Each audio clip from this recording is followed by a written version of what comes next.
This podcast is part of the Listen Frederick Podcast Network.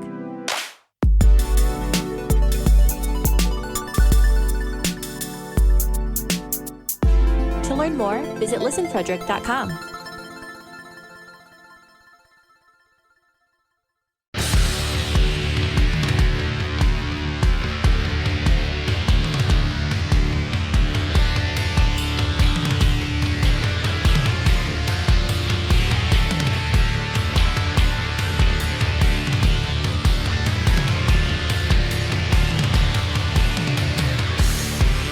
What's up, everybody? It's episode 94 of Beers in the Lot.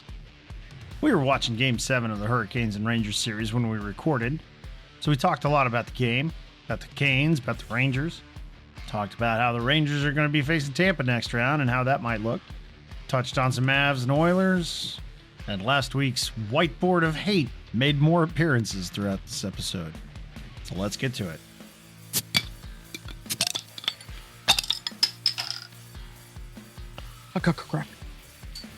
Aaron, what are you drinking this Memorial Day? Tonight, I have a Blue Moon Belgian white.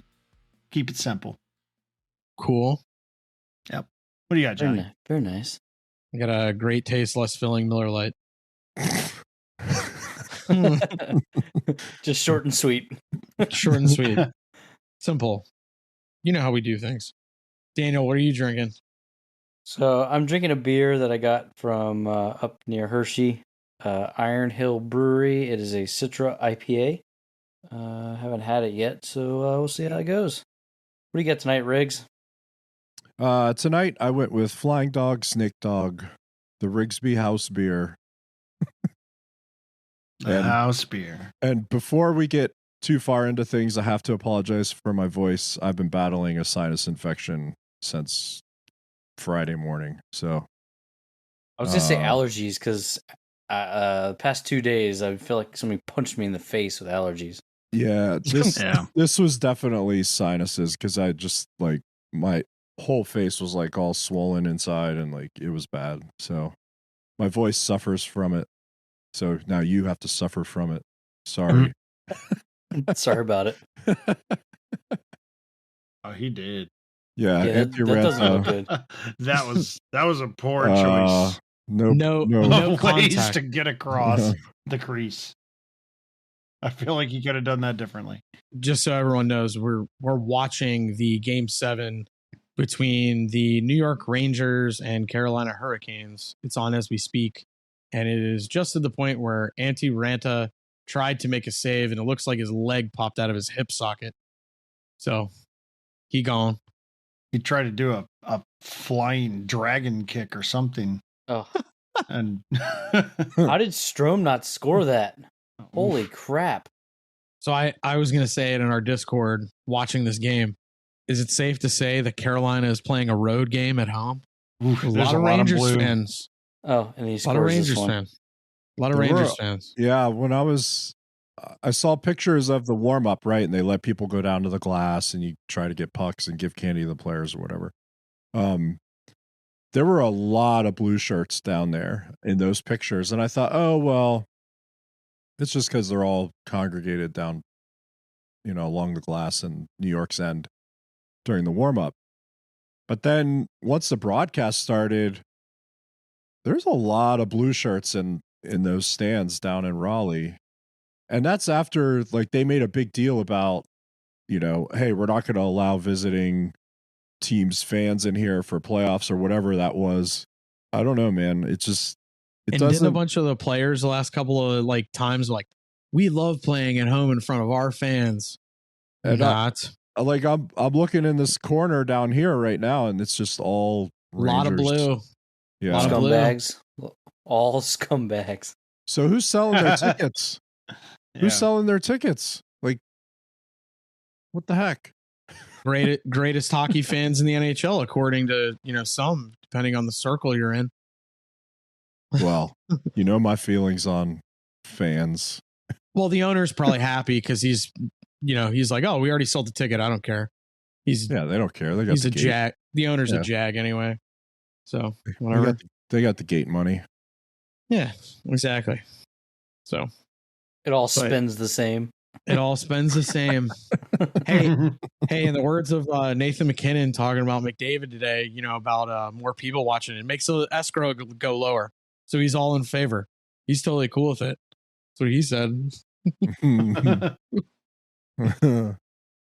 That's going to be an interesting series. McDavid and MacKinnon. Could you imagine if like one team 4-0'd? Yeah, I mean, like just 4-out. Like, could you imagine? I want a game 7. Like, that's what I want to see. Well, I'll say it too because I was high on that Calgary team, and then since Riggs just recently went to go see Top Gun and said it's awesome, Calgary Flames, talk about hitting the eject button early. Like, gosh, they just like I'm telling you, man. Like, and I actually thought like they played well. They just got McDavid. Did. Like McDavid. I mean, he didn't even play that. I mean, he did play great in game 5 because he got the OT winner. But like up to that point, for the most part, he was contained. But he still got 3 points in every single game. So that's contained. Yeah, I know. That's what's scary. He's contained. Every game is contained. In terms of like, but if you actually look at like his physical, if you look at his physical heat map from that game, like his shots were like these weird, angles and stuff. So they were doing like their job of keeping him kind of wide. And then one little play in overtime, he kind of gets in that sweet spot and bang, a shot that McDavid's kind of, we could say it. He's like not necessarily known for like just getting those really quick wristers in the slot. He's more kind of, I'm going to skate through you 100 times and like make a really nice play. Like, but he just elevates his game and he's a good player. Like Ovi, Sidney, MacKinnon, all those guys. They figure out new things in their game, what they need to work on constantly. So I just think he is the best player. Absolutely. He totally is. And I mean, Calgary is good, but yes, they don't have they don't even have a Draisaitl guy. They don't have any of those type of guys. They're just a good team, solidly built. They have a lot, they have the depth, like whatever words you want to use. But if someone like McDavid decides my team is not losing this, they're not losing. Right. Yeah. And Gaudreau and Tkachuk both had 100 points this year. Tkachuk didn't have anything outside of the first game. He had 1 assist. And after that, he was kind of invisible, right? Yeah. So if all those guys aren't going, right? If Tkachuk isn't going and Gaudreau and all these type of guys for Calgary. And Monahan was out. He had that hip injury. That's a big deal for them, right? Yeah. Because he plays a lot of minutes. And pencil him in for 30 goals every year too. He always scores 30, but he's hurt. So yeah. If they're not all going, they're going to have trouble, and they had trouble. All Edmonton needs is McDavid to go. That's it. Yeah, clearly. Yeah. Like Colorado is built better than Calgary, I would say. Absolutely. I would say their depth players are better players than Calgary's, but they still need that top line to just decide this is what we're doing, or MacKinnon to just decide, you know what, I'm going to go coast to coast and get this hat trick, even though they lost that game. But it's still incredible. Those type of guys with that high skill level are now like flipping those switches in the playoffs and just deciding like, I'm not going to let this team lose this game. Like, I'm going to win this game for my team. And with those, as much as they're going to downplay it because McDavid is boring as shit when he's interviewed, and MacKinnon will actually give you some stuff, but like he said today, he doesn't want to focus on that. He just wants to focus on the things that he can control, which is, the athlete's creed, right? But it is MacKinnon versus McDavid. It absolutely is. And they're going to say over and over again for the next 2 weeks that it's not, and it absolutely is those two going head to head. And it will be interesting to see how they're matched up, if they even are, if they're kept apart, depending on if Colorado or Edmonton is at home, or if those coaching staffs decide, you know what, we're going to go force on fours, fight fire with fire, and put the top players against the top players and just let them go to war. I mean, well, Draisaitl's hurt too, so that'll be interesting because he can't even center his own line right now. He's playing with McDavid. So let's say, hypothetically, you get where that kind of McDavid and MacKinnon cancel each other out. That could be something where you're almost go, all right, we're going to split up Lando and Rantanen and go, do something like that, or even which they've done, which they've done, or because technically at all points, Rantanen, MacKinnon, and Lando have all played center at one way, shape, or form. They could almost go like, we're gonna put everything in a blender and just make it balanced, and we're gonna come and put it down your throats. Like they could. I mean, there's so many options. It's kind of frightening for Colorado. I actually think that if that top end kind of cancels each other out, you see Kadri, and we've talked about him before, you see Kadri elevate even more and become even more of a factor. And even that game 7, Comfer got on the score sheet finally, and he got two big ones. And then look who gets a game winner for them, Darren Helm from the 2008 Stanley Cup winning Detroit Red Wings. I mean, geez. The nightmare on Helm Street. When I saw that he scored that goal, I had to go look it up and make sure it wasn't his kid. It was the right. Make sure I thought it was Darren Helm. Yeah. Like, wait a second, is that the Darren Helm? Hold on. Yeah, I mean that's what's kind of crazy. Like, talk about a value pickup for Joe Sakic. I mean, even if that's the only thing he does all playoff, it's all he needed to do. Kemper looked fine. I think. Yeah, I mean Mike Smith. There's. And then that's still would irk me. Like that dude. Then there's the goalie situation for both teams. Kemper's status is somewhat questionable health wise, and then Mike Smith is just Mike Smith. Like if he lets in a goal from center ice or beyond, like he loses his shit. Like he just falls apart. So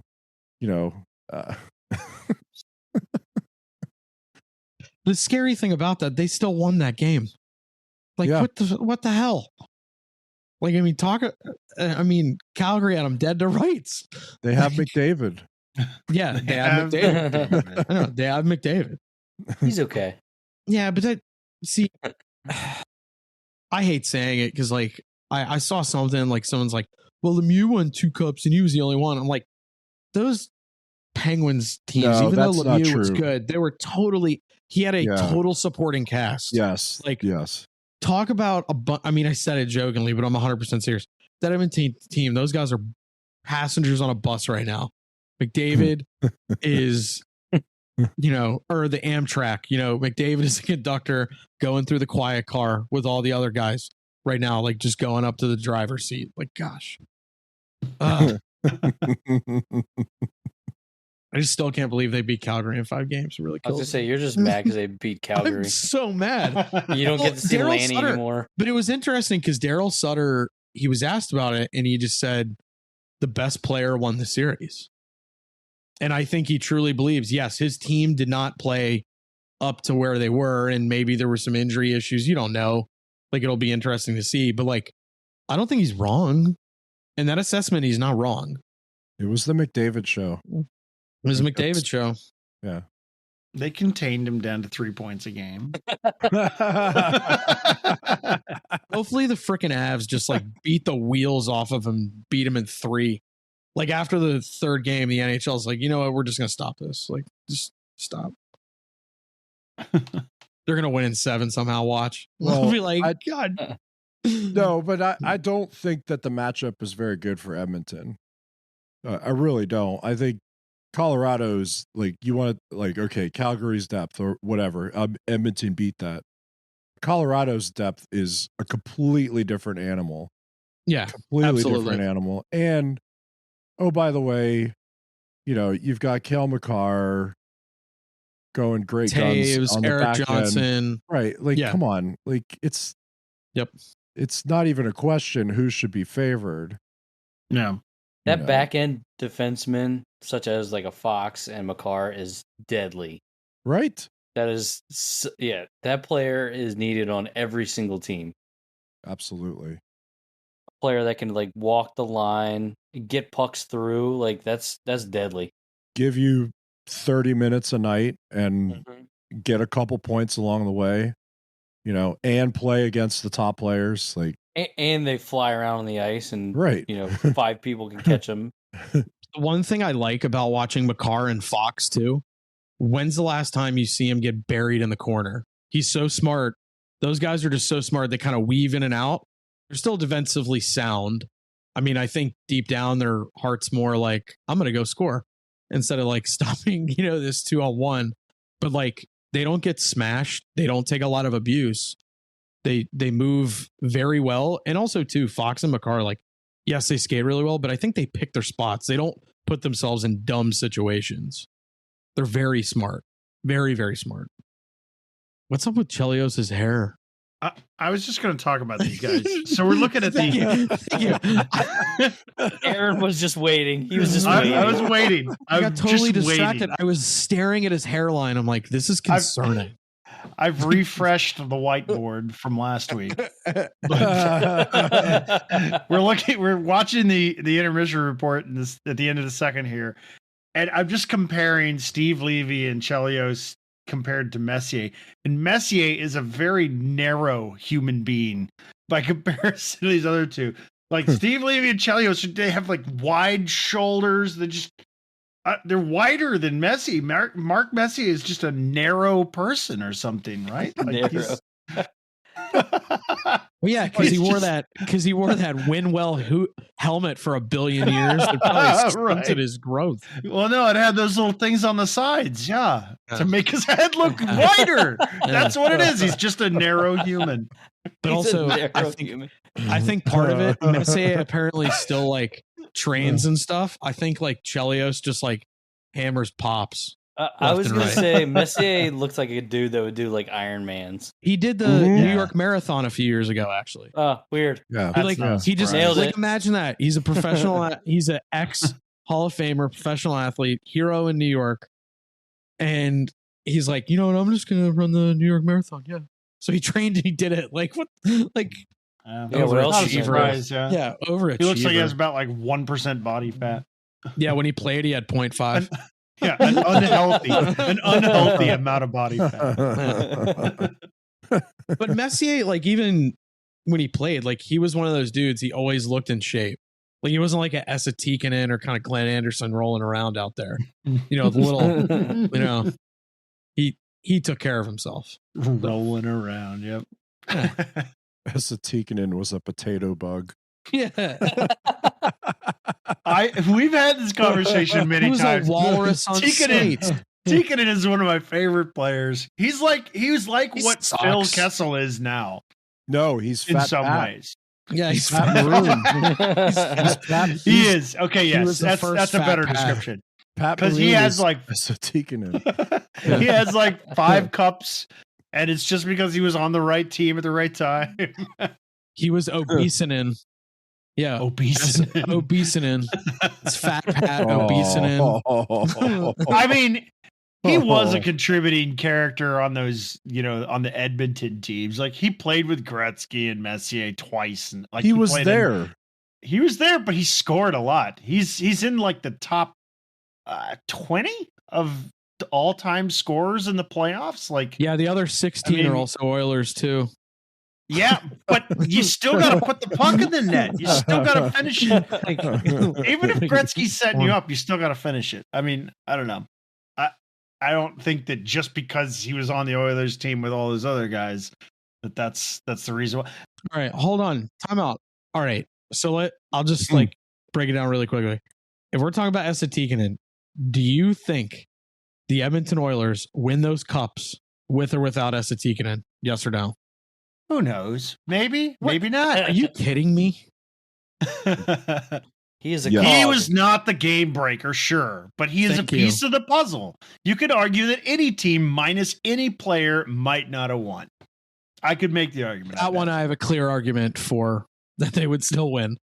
Go ahead. We have time to fill. Why don't you guys argue? I think unless your name on those teams, Riggs can probably back me up. Unless your name is Fuhrer, Coffey, Curry, Gretzky, Mess, and Glenn Anderson, and Bill Ranford because he won the last one. I think unless your name is one of those, and they you didn't still have to have a fourth line. Cups. You still have to have a fourth line. Back then, you freaking didn't. I don't know how you get to be in the top 20. I'm going to look it up and get the actual number. I don't know how you get to be one of the all-time great playoff scorers on the fourth line and not have to play. Like he obviously contributed in some way. Were they all Gretzky assists? Were they all Messier or Curry assists? Who knows? Probably not, though. I would have to say that he probably held his own for the most part. Yeah, at the bar. Did he pick up the tab? Yeah, he probably picked up the tab. Gosh. Gretzky's like, hey, get that. That's a glue guy. You gotta have that guy. He brought the locker room beers. Yeah, he brought the locker room beers. Hey, that guy's You've important. gotta have that guy. Guy's important. You've gotta have that guy. He brought the chips. He sucks. But he brings locker room beers. He brings locker room and chips. I really like the chips. The ketchup. They like the ketchup lays on that Edmonton Oilers team. That's what I heard. Ketchup, dude. Yeah. Ketchup chips are so good. Yeah, that's what I heard. All right, Tikkanen was number 44 all time. Oh, Is blew number your 44. You shot your own self.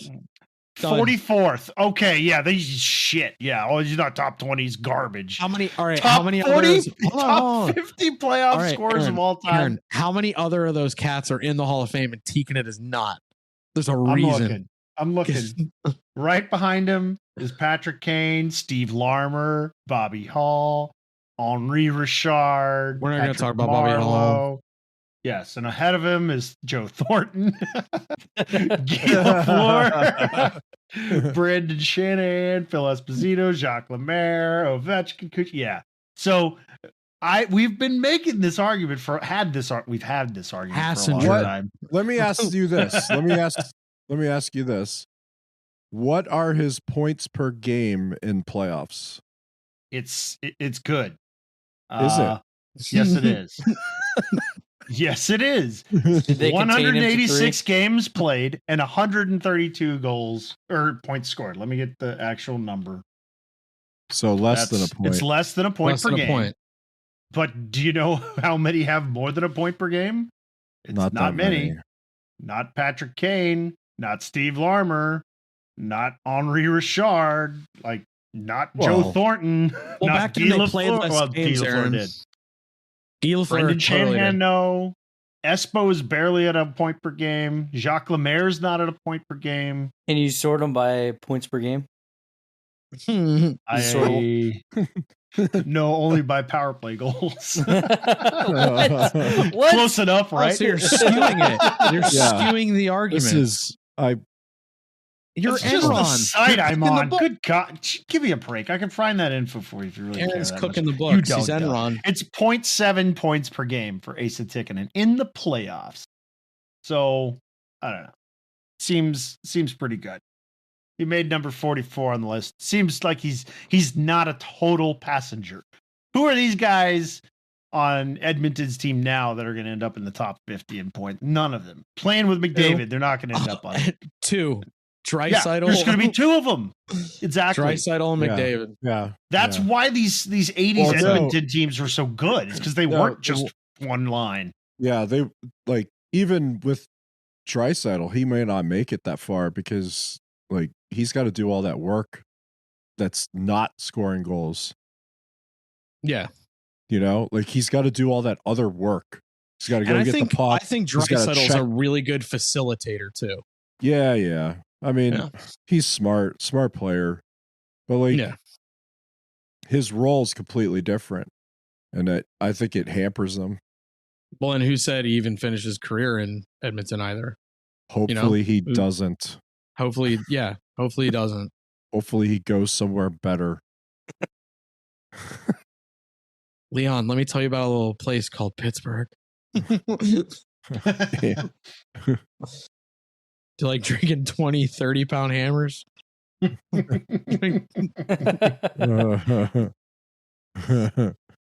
where they drink their iron. That's right. It's very close to Cologne, Germany, I hear. Like pretty darn close.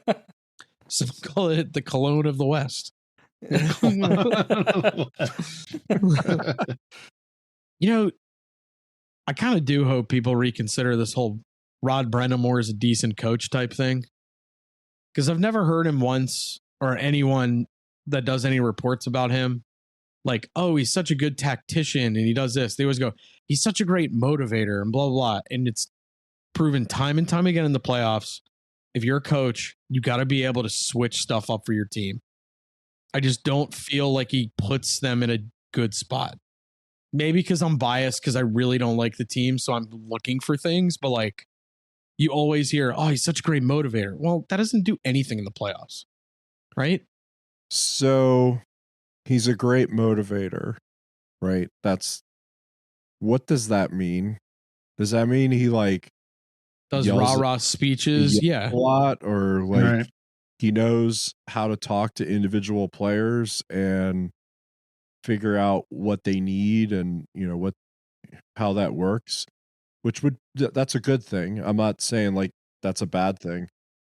So there's a couple things there. One is the media using that line over and over again and not explaining what the fuck that annoys means. me. Like, ask the question or tell us the story.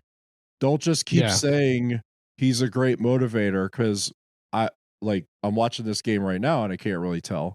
Right. You know, that's a dig. Good. A thought that I had watching the first period was, when do they start talking about Brenda Moore's job in Carolina? Because they have had success over the last 3-4 seasons, getting to various rounds in the playoffs, beating certain teams, you know, doing these things. And they have a chance here to win a game 7 and go to conference finals again. And right now it doesn't look good, but who knows what's going to happen in the next hour or so. But when do those rumors start flying that maybe they need a change up in the coaching staff there? They need to change the voice, you know, in air quotes. My favorite line. Right. We need to change the, you know, meaning the coach is a jerk and he has to go. When does that start? Or when do all the rumors of the stories about how he motivates players comes out? You know, that some player, I mean, you know, Justin Falk isn't there anymore. And like, there's certain players that aren't there anymore. Like, maybe there's a reason. Maybe there's a reason they're not there anymore. And, you know, this, you know, I'm just talking shit, but like, yeah. But what we're good at. This is how it tends to go. Oh yeah, absolutely. Right? And he has 2 more years after this because he signed that extension last summer. So he has 2 more years. Are they going to give him that though? Yeah, well, no. He could be fired anytime. He could, maybe midway through next year. They're like, hey, it's much easier to fire a coach to make a big change than it is to move players. Right. So yep. I don't see him firing them in the offseason. But if they have a bad stretch next year. I feel like the owner is too cheap to fire him and pay him. Like, he just may let him go and then just not renew him. I mean, for God's sakes. I mean, this is the same guy. Like, when he bought the team, he wanted him to wear the black on the road, and because he liked that jersey better, and other teams were like, no, you're not wearing that in our building. Like, he wanted to just wear the black jersey, and they're like, no. That's why they like redesigned the white. Like, what a gypsy. There was at least one case where they wore the whites on the road, or the whites the whites at home, or something like that. They wore their home colors on the road. That's what it was. Yeah. That's what it was. They wanted to wear the home colors on the road, and people were like, no, that's not. You wear white. Unless a team wears some of the reverse retro stuff, like earlier this year when they had the Minnesota and the LA, and it just looks so gorgeous on the ice. You're like, yes, this is how it should look every time. But yeah, You wear freaking road jersey on the road. Wear your Tom. whites on the road. Yeah, you wear the whites on the road. Now, that said, I want the Rangers to lose. So they need to win this series. Well, Eric and I were team I'm Ragdoll. sick of the Rangers. I think that they're silly. Yeah. I think this team What's silly about them? Fuck they them, they dude. play like they're them. just shitty. I hate watching these freaking idiots. They get outshot. I don't think they should win. They got a good goalie, and that's bullshit. That's all they need. They should need more. That's what I say. He's a chicken wing. Aaron, I feel like this is a reverse of an argument you had previously. No. This is not that argument. This is a different argument. This is exactly the argument. No, it is not. It is not the same. It feels kind of the same. I think they should need more than just a goalie. That's what I'm saying right now. Where have you been? Have you watched any hockey playoffs? I think it's time for me to get 1, 2 rigs. Yeah. Have you watched any hockey playoffs? You said it a second ago that they got outshot in 30 games or something like that. I'm just saying, that's the way it works. Yeah, that means that they're relying on their goalie, and that's won boring. a Conn Smythe. That's why Jiggy won a Conn Smythe. He took the Anaheim team all the way to Game 7. Who else was on that Anaheim team? Who was scoring goals in front of Jiggy in that team? Steve Thomas, Andy McDonald. They had Corey Perry, brother. Corey Perry. Yeah, no, Corey Perry wasn't there. Corey Perry and Ryan Getzlaf were rookies at the same time when Anaheim won the Cup. They were on the line with Chris Kunitz. They also had Sammy Paulson. Yeah, don't worry. Is that what you were talking about when they won the Cup? No, I'm talking about the year the Devils went and played the Ducks when they were still wearing the purples. My bad. Because he won the. Yeah, he won the Conn Smythe. I was getting a beer. That was Korea. Yeah, no worries. Yeah, Korea was still on that team. That was on the floor on the board.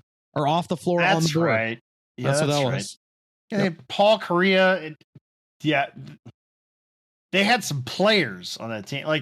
They had players on that team. They had players on that team in front of Jaguar. Well, yeah, that's what I'm saying. What about Halak? Halak in 09. That's different. Whatever. Game was a lot different though. It was a different game though. That Ducks Devils game was a lot different. Yep. You got Scott Stevens murdering people. It was a different game. Overall, this is the problem with trying to compare you can't make teams from all these different eras. You can't do it. The rules were different. The way the rules were called was different. Even within the last 15 years, the way that the rules are called is different. Even from last year to this year, it's different. So you can't. It's so hard to have these discussions. Yeah, that was the clutching and grabbing era. Even absolutely. And by the way, there was no such thing as interference. I mean, it was on the books, but whatever. They never called that. Yeah. It's certainly not in the playoffs. I bet you $1 million if some guy like Jared Spurgeon went ham on some dude's Achilles. They call a freaking penalty on it though back then. Maybe. I don't know. I don't know. Or Jared Spurgeon's getting stitches. Guarantee that's that. more likely. That's more likely than a call. Stitches. Yeah, guarantee he was getting stitches. We've had that discussion too, right? Those guys don't exist anymore. Yep. So. That's what needs to happen to Trouba. Fuck that piece of shit. It ain't gonna happen. That's the only reason I want the Rangers to lose. Who's gonna stand up to him? Fuck him. You think Fat Pat's gonna do something to him in the next series? He might. Probably the only guy that would. Killorn. He may. I don't know.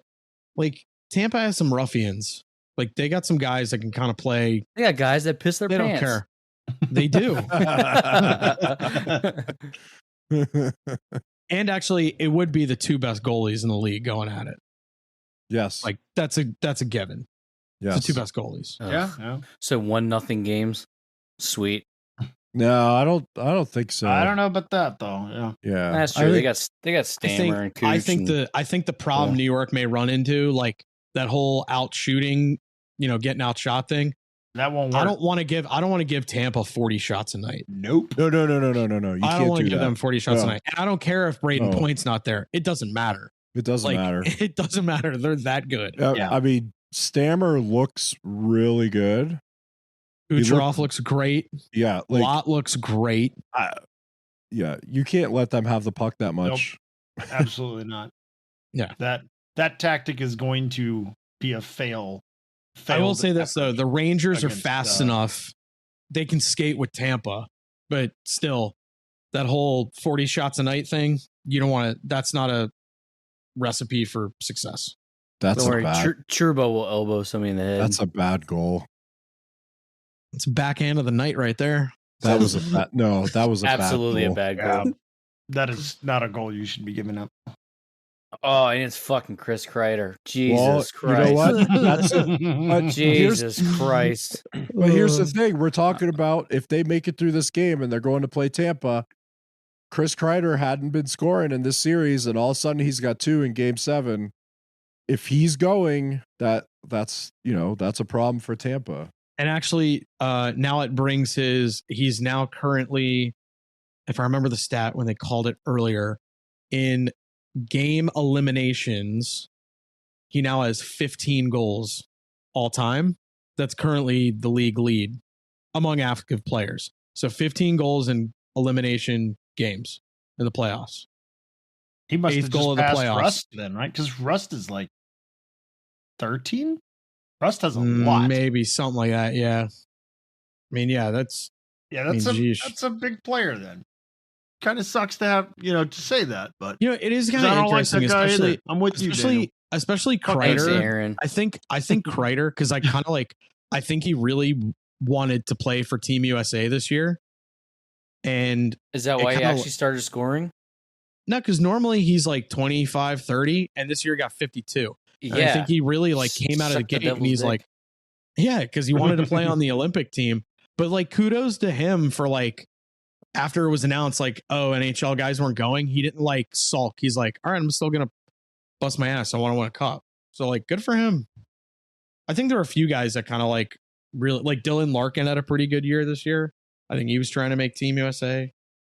So there were a few guys that really I'm sad we didn't get were to out see over that. their skis. Yeah. I'm still kind of bent about it. Yeah. That'd have been fun. Yeah. Well, and the Triple Gold Club now has a new member, Valtteri Filppula, because he won an Olympic gold this year and he won the World Championships against Canada yesterday in overtime. Mhm. Team USA, we lost to the Czech Republic, so we finished 4th place. I saw a thing. I saw a thing right after dinner. It was on Twitter. I think somebody was talking about Finland, winning the World Championships, and they said the TV numbers in Finland, 2.6 million people watched that gold medal game. Wow.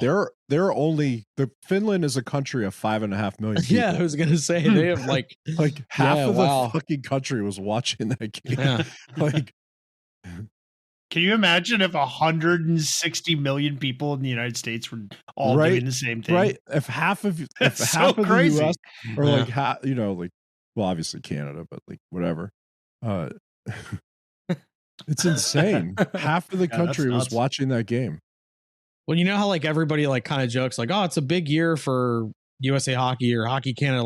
Talk about Finland, going out there, had a good showing in World Juniors. Then they go out, win the Olympics, and you could say whatever you want about a shortened field, whatever. It doesn't matter. They still won. They beat Russia, who had a pro team, and they shouldn't even been allowed to compete because they're freaking doping. You mean the Russian Olympic Committee? Yeah, the Russian Olympic Committee, which is filled Rock. with KHL players that dope. And then they win the World Championships against Canada, who Canada still brings a pretty damn good team to World Championships every year. They're always a pretty damn good team. Dude, their second team, this is always the joke, right? The Canadian Olympic second team could beat, everybody else in the field, including the US. Well, yeah, it was Their seventh line is better than most teams. right. well, yeah, the one year, I forget which one it was. I think it was the Sochi one. I think their healthy scratches was Fleury, Subban, and there was somebody else. And you're that was Subban a year or two removed from winning the Vezina or whatever. And he was still strong skating, hard hitting, goal scoring PK Subban. Norris. Of younger Norris. Not the Vezina. Oh, sorry. Yeah. Norris. It's Malcolm Subban never won a Vezina. Yeah, it was Malcolm Subban doesn't even play. No. Sorry. He doesn't even he's get ice. he's singing the national anthem in Buffalo still. Yeah. That's what he's doing. He can't even get the starters in that in Buffalo. I like legitimately think he was hurt, but whatever, Riggs. It's okay. Did Aaron let you borrow his dry erase board tonight? Borrow the Jeez. whiteboard. Yeah, no, jeez. That hurts. Poor Malcolm Subban. He didn't do anything to you. I'm sorry, Malcolm. Great. Now I guess we'll need another anthem singer for the OFPG summer tournament.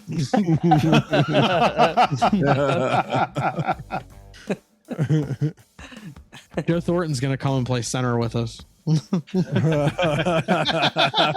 with Aaron. Yeah, not on my team. He's going to lay me out in center ice. Yeah, when you're going for an empty net goal, Joe's just going to come out and lay you out. Him and his bowl cut. Well, that'll do it for episode 94. Thank you, everybody, for listening. We appreciate your support, your likes, your rates, your reviews, and subscriptions on your various podcatchers. Be sure to follow us on social media, on Instagram and such, to see all of John's memes that he comes up with for the various episodes each week. And, of course, be sure to listen every week. Come out with a new episode every Wednesday. If you want more content from us you can get it direct from the source in Discord. beersandlot.com/Discord to join our little mini community that is gradually growing. So join up there to come hang out with us. But that's it for this week. We'll see you next Wednesday.